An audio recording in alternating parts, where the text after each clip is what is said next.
Hey, everybody. It's Keeping Soccer Simple podcast review of the MLS algorithm. It's what you're getting here in this video. We're going to keep soccer simple. This is the MLS soccer algorithm. It has other sheets buried inside of it other than just these three down here. The area where you look at the picks and look at the results. There's the cube where you keep the odds and the game data. And there's now a team stat sheet.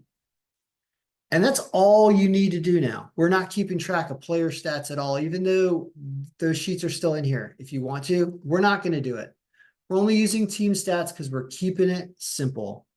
And rosters change so much, and the names are so difficult to matrix exactly because of variations in spelling and number of names and language barriers, all kinds of weird stuff, that I just made an executive decision. We're not going to need it because it's too much. So we're not doing it. So we're backfilling just based on team stats. And I adjusted all the formulas in here to do that. And this is the version of the MLS algorithm you can get. It looks awesome and goes 7-1-7 in the first week when you backfill the information after the games happen. It should go this good because you're using the team stat information from the game that they won. But it gives you a good prediction.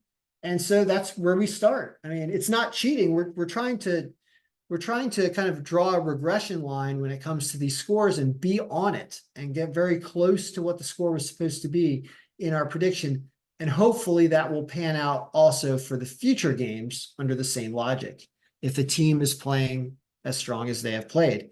So it predicts something like a 2.3 to 0.5 score, a 2-1 score. They win 2-0, Inter Miami does against Salt Lake.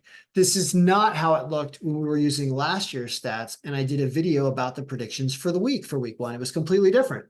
Real Salt Lake, I think, was supposed to win this game like 2.8 to 1 or something like that. So it was completely flipped because last year Inter Miami didn't have some of the newer players that they picked up, somebody who works with Messi, and they're definitely a different caliber team going into the year this year. That's probably why they won. Well, now we have that reflected in our team stats. And we'll just update this one thing every week and put in the odds, and voila, we get projections. So it backfills great for week one. Will it do great in week two under this new current season stats? Here we go. We've got games starting, I believe, on Saturday, it looks like. Saturday and Sunday. Looks like there's 14 games. Shows some weird stuff like the defending champion Columbus Crew losing again to Minnesota United. Probably, I don't know why, but that's what it says. Miami getting 3 goals against Orlando. Battle of Florida. It says Philadelphia over Sporting Kansas City. And they're an underdog. So this is one where it definitely disagrees with the odds makers.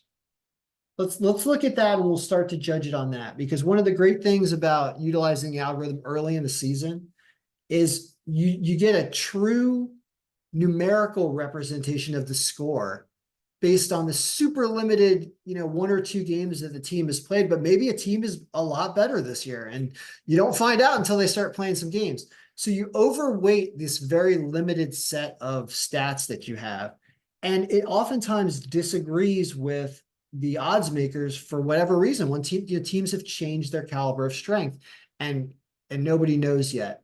So let's find out where those games are and then track how those games do this weekend. First of all, this is almost like a even money here. So it's early in the season. I would say we think Minnesota wins this game, but odds makers are torn and it might be a draw. It's probably going to be a good battle. That's why the draw line is not that bad there. So in this situation, what is this algorithm saying to do, and will this be profitable? The ways we're going to look at that and discuss that is we're going to say, here's a draw line that's not very good. Like you want it to be more than 300.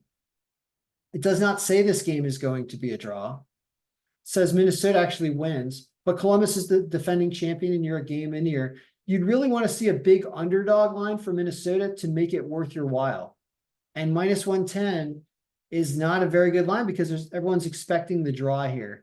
So the algorithm is kind of torn on what to do here and doesn't really like any straight bet in this game. Okay, let's go down. Los Angeles Football Club against Real Salt Lake. Here's one. Sorry. Yeah, here we go. Real Football Club and Real Salt Lake. 1.3 to 0.7. That's actually 1-1 when you round it. And we have LA Football Club winning. Draw line's really bad because also the odds makers think this is going to be a draw. This is also a very difficult game to wager on because you'd like a little better line than minus 130 even for this. But that's probably the bet to make there.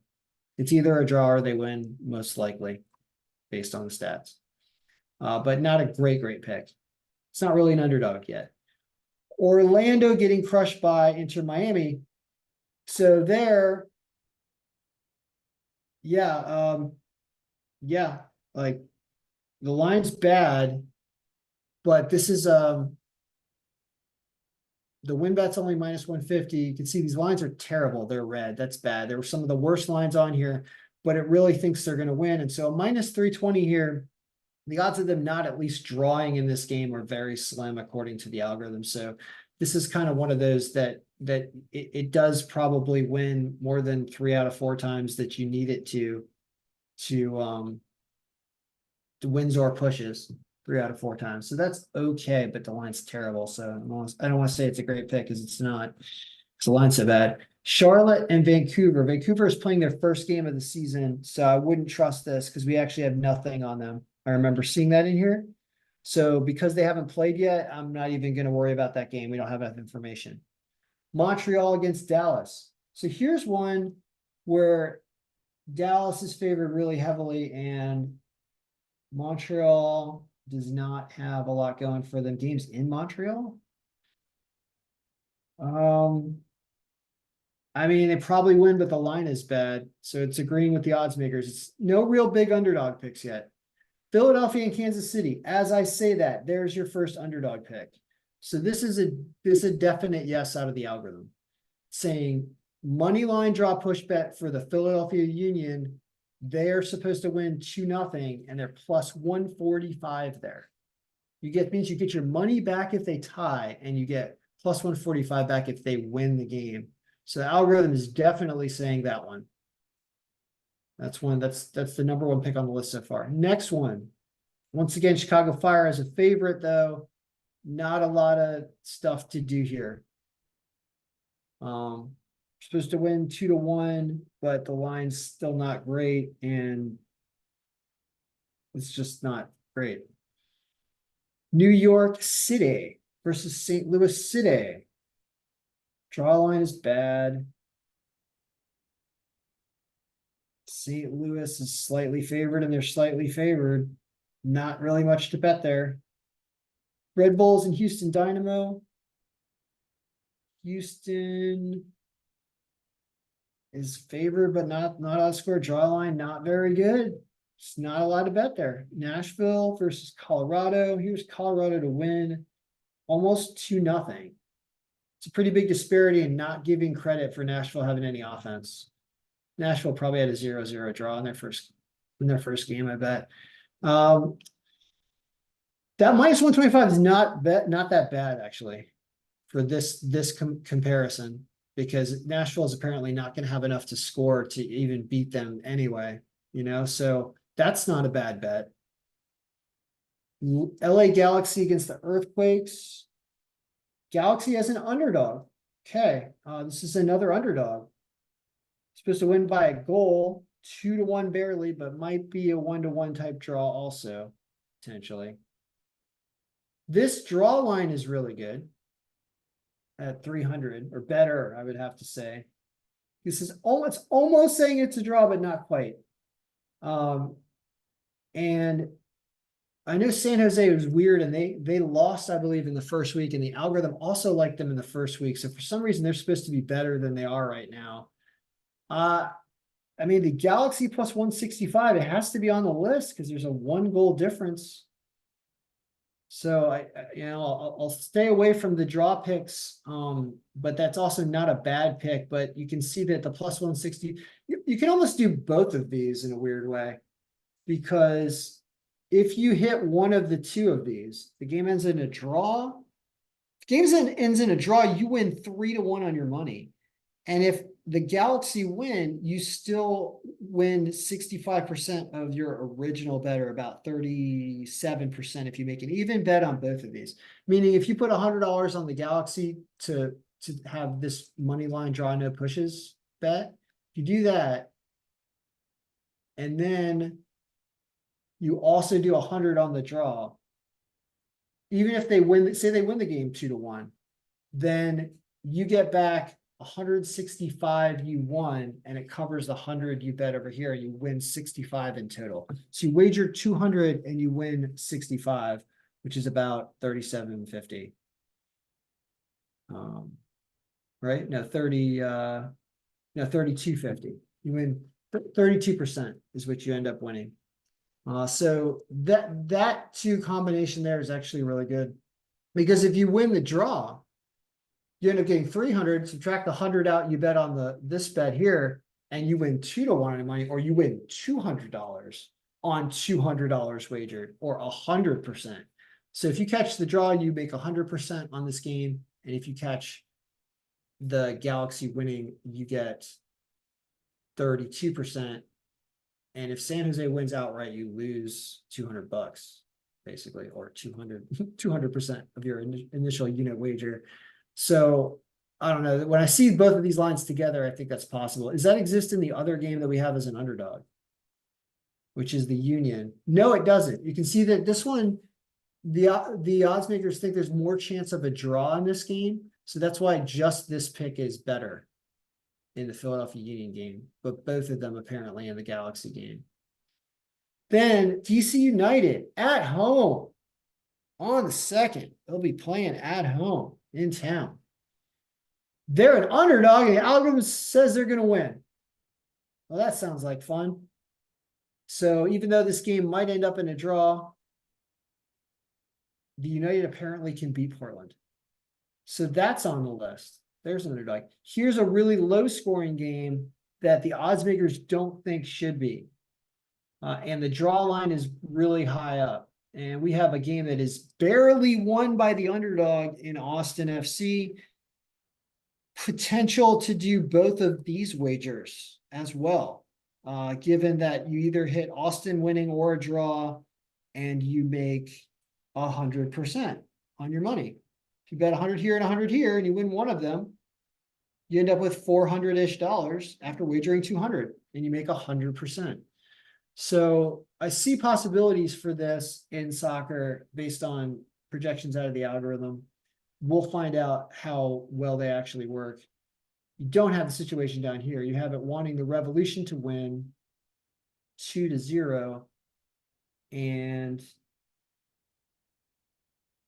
the draw line's bad, but it's not supposed to be a draw, and they probably win at a bad line. So let's talk about, in summary, what this algorithm says to play here in the second week of MLS. It says that if there are going to be some upsets and taking draws in games where there shouldn't be, it's Austin FC and the LA Galaxy. And if it's underdogs to take where the draw push bet, it's the DC United, and Philadelphia Union. And all the other games, there was one decent line of a -25 for the Rapids, right? Yep, the Rapids game as well. That money line. So there are 1, 2, 3, 4, 5. It's like 5 picks. Yeah. And we'll see how well those do with just the team stats. And that's all we'll update is team stats going forward, unless this thing starts acting so awful, which I don't think it will. I think it's going to be fine. I think that incorporating all the player stats in here is just too much. I mean, I can show all the sheets that you could use again, but we're just not going to touch them. And make it a whole lot easier to use. If you really want to dive in and you insist on making every player accurate, you have the sheets to do it, but all these basically can be colored up and we don't have to use them anymore. Like, you don't need them. All right. So I hope you if you're interested in the MLS algorithm to start projecting the rest of the season, because I'm not going to be doing videos. I might not even be updating the games in here after this next week, especially if this week does well and I'm happy with how it's working. It's so easy to use. You can just buy a copy, and I mean, I can point you to a super quick video about updating this algorithm, and you're good to go. Like this one, in that sense, I want to keep it as simple as possible. Like, wouldn't it be great if we just paste one thing in here and press refresh and we're good? Yeah, we're omitting all the current player dates, the data and injuries and stuff like that. Yeah, but at the same time, somebody's replacing them on this team. And soccer is such a team sport that if a team is doing things like getting shots and goals and shots in the box, that even if a big forward is out, maybe somebody else replaces them and somebody else can run. And for some reason, this distribution, shows a more equitable and all-inclusive view of the team as a whole, that you don't want the players actually screwing you up. And you're gonna spend a lot of time doing that. I don't think it's worth it. So we'll see how this goes here in week 2. All right, good luck, everybody. May all your picks be winning.